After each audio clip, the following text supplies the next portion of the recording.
Shalom, irmãos, que o Eterno abençoe a todos. Graças ao Eterno, mais uma oportunidade que nós temos de estarmos na sua presença, aprendendo um pouco mais da sua palavra, aprendendo um pouco mais da sua Torá. O que é a besta com 7 cabeças e 10 chifres de Apocalipse capítulo 13, verso 1? Mais um pouco de escatologia aqui no canal A Torá é Santa, irmãos. A gente vai estar estudando esse verso. Lembrando, irmão, que o livro de Apocalipse é um livro que contém muita simbologia, muita metáfora, ok? E a gente tem que tomar cuidado. Se a gente não buscar o contexto judaico, a gente começa a fazer muita conjectura, ok? Existe muita analogia, muita simbologia. Então, é mais um estudo sobre escatologia, sobre Apocalipse 13, e eu tenho certeza que esse estudo ele vai ser abençoador, vai agregar conhecimento a todos, ok? O que é a besta com 7 cabeças e 10 chifres de Apocalipse 13? 7 cabeças provavelmente representam 7 reis, 10 chifres, 10 países. E a besta de 7 cabeças de Apocalipse 13:1, provavelmente ela representa o sistema político mundial. Vamos ler aqui Apocalipse 13:1, para a gente iniciar o estudo. E eu pus-me sobre a areia do mar, e vi subir do mar uma besta que tinha 7 cabeças e 10 chifres, e sobre os seus chifres 10 diademas, e sobre as suas cabeças um nome de blasfêmia. A palavra besta, ela significa fera. A besta, ela tem autoridade, poder e um trono herdado desde Faraó. Isso indica que ela é um sistema político.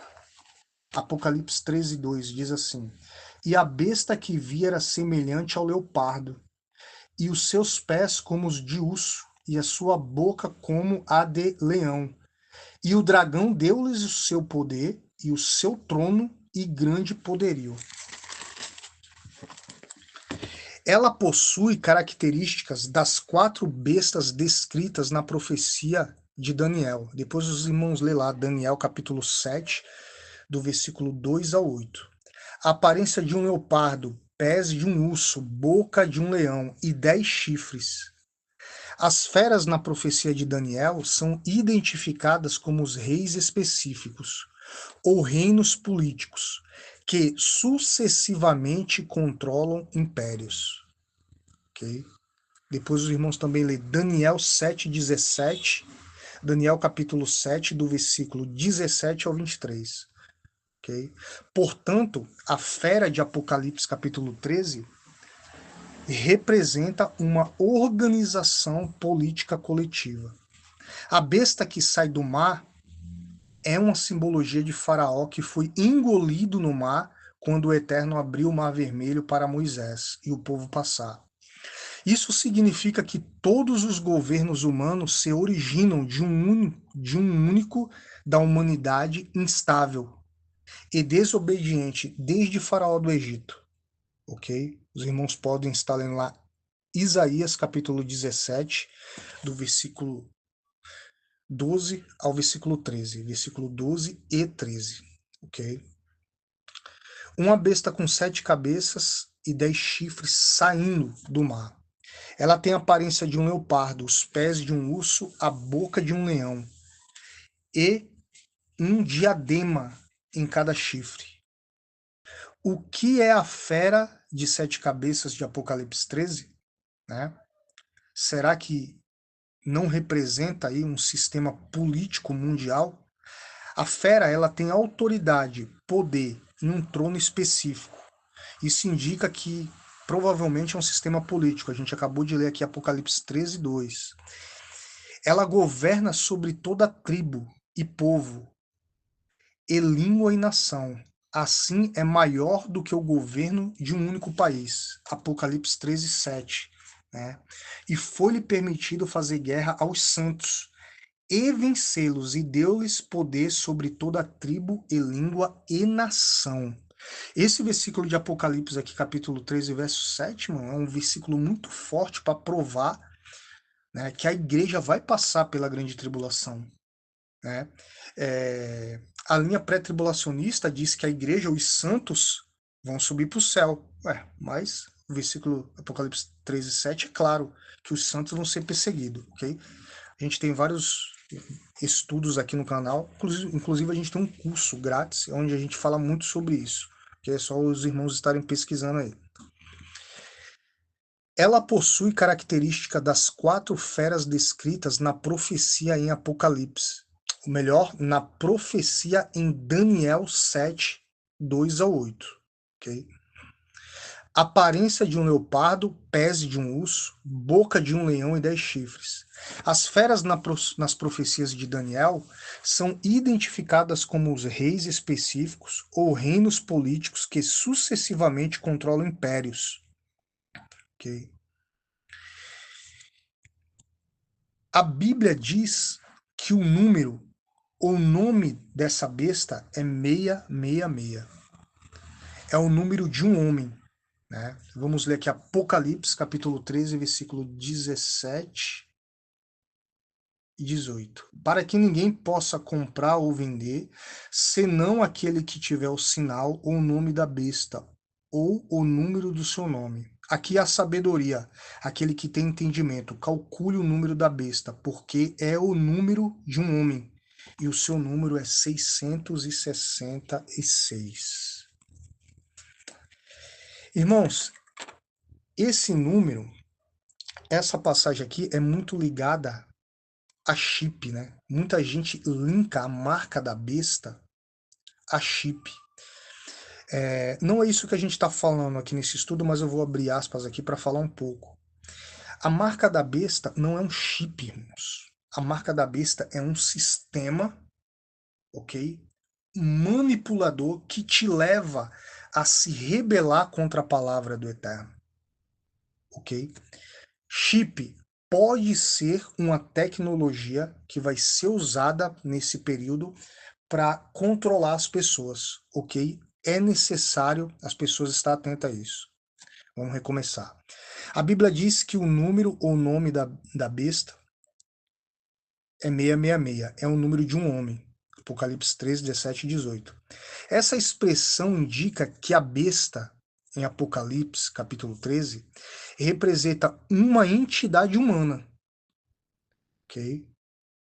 Com a genética e o DNA, aqui a gente vai trazer uma simbologia, né, irmãos? De Caim, ok? Por que de Caim? Porque Caim, ele teve essa inclinação homicida, né, de matar ali o seu irmão, ok?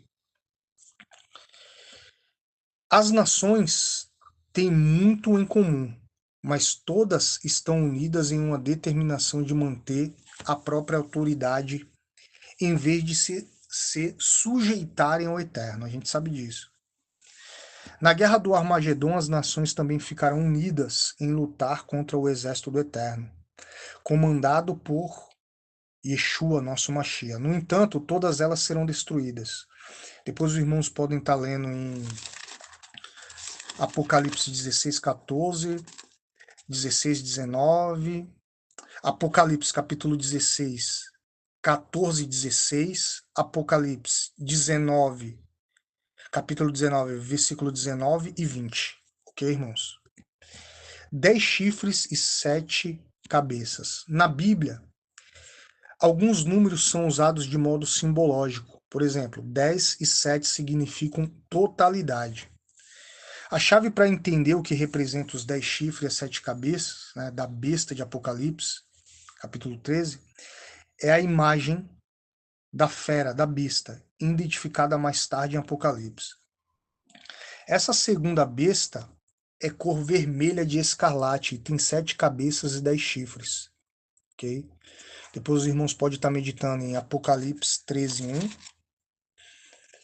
versículo 14 e 15 também, do capítulo 13, e Apocalipse capítulo 17, verso 3. Vamos ler esse verso, que diz o seguinte: elevou-me em espírito a um deserto e vi uma mulher sentada sobre uma besta de cor de escarlata, que estava cheia de nomes de blasfemas e tinha 7 cabeças e 10 chifres. A Bíblia diz que as 7 cabeças dessa fera representam 7 reis ou governos. Depois os irmãos leem lá Apocalipse 17, 9 e 10. Ok? Vamos ler aqui.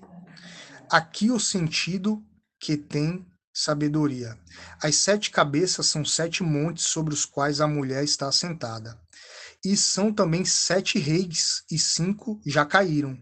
E um existe, outro ainda não é vindo.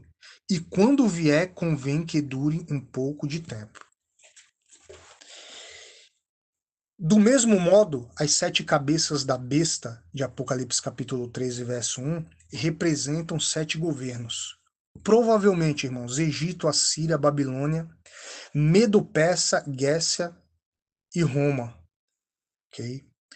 E o que pode ser considerado uma potência anglo-americana, que dão origem ao Reino da Inglaterra. As principais potências políticas empossadas por Roma, que dominaram ao longo da história e que lideraram a perseguição ao povo judeu durante a Inquisição. Se os 10 chifres, que geralmente simbolizam governos, representam todos os estados soberanos, pequenos e grandes, então a coroa, que muitas vezes é um símbolo de poder e autoridade, em cada chifre, indica que outras nações governam ao mesmo tempo que a principal potência política, né? Dentro desse contexto, né, pode vir provavelmente da Turquia, irmão. Ok? Muita gente fala que é de Roma, mas o anticristo, ele vem do Islã. Temos que ficar atento a isso, ok? Mas o mais importante, irmãos, é a gente fazer o que está em Tiago 4:8. Chegai-vos a Deus, é o que diz Tiago 4:8, e ele chegará a vós, ok? Porque Marcos 1,15 diz o seguinte: o tempo está cumprido e o reino de Deus está próximo. Arrependei-vos e crede no Evangelho. Finalizando por aqui, tenho certeza que esse estudo ele vai agregar conhecimento. É muito extenso, é muita simbologia, é muita metáfora. E como eu falei no início, nós temos que tomar cuidado para não cair em conjecturas teológicas. Conjectura sempre vai acontecer, né, irmãos? Mas não pode ter muita conjectura. É um assunto muito delicado. Mas enfim, tenho certeza que é mais um estudo aí que vai trazer conhecimento e agregar conhecimento a todos. Shalom, shalom, que o Eterno abençoe a todos.